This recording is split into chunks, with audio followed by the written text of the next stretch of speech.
साल 2001 में mark Ruffalo, ये जो अपने हल्क वाले एक्टर हैं, उनको एक सपना आया था और सपने में उन्होंने ये देखा था कि उनको ब्रेन ट्यूमर है और वो बहुत ही ज्यादा विविड ड्रीम था, यानी एक ऐसा ड्रीम जो बहुत ही ज्यादा रियलिस्टिक हो। तो उनको अंदर से बहुत ही ज्यादा अजीब लगा।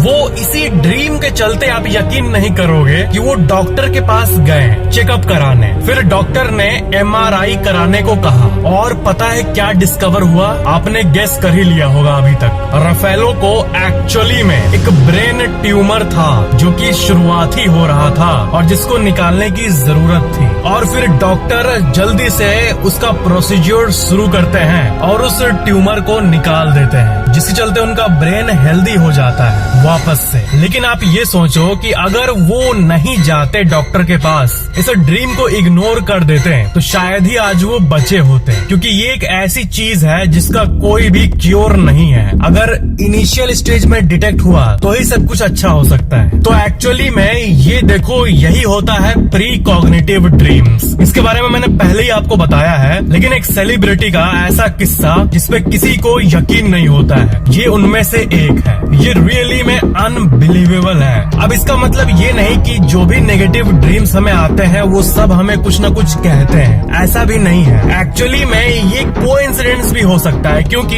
ये सूडो साइंस की कैटेगरी में आता है, यानी ना इसका कोई लॉजिक है, ना कोई तर्क, ना कुछ। ये क्यों हुआ, कैसे हुआ, ये बताना बहुत ही ज्यादा मुश्किल है। कोई साइंटिफिक बेसिस नहीं है इस बात का, लेकिन फिर भी इस चीज के चलते उनकी जान बच गई, ये बहुत बड़ी बात है। और इस फैक्ट की सबसे मेन बात है कि ये जो ड्रीम था वो सिर्फ ड्रीम ही नहीं था ना, उन्होंने कहा कि ये बहुत विविड था, यानी उनको एकदम असली जैसा लगा था। और यही सबसे अजीब बात है। इसका मतलब अगर ये चीजें सही है, प्री कॉग्निटिव ड्रीम्स एक्चुअली में एग्जिस्ट करते हैं, तो ड्रीम्स हमें कुछ कुछ साइन देते रहते हैं जिसके बारे में हमें सोचना चाहिए। और यही हुआ मार्क रफेलो के साथ।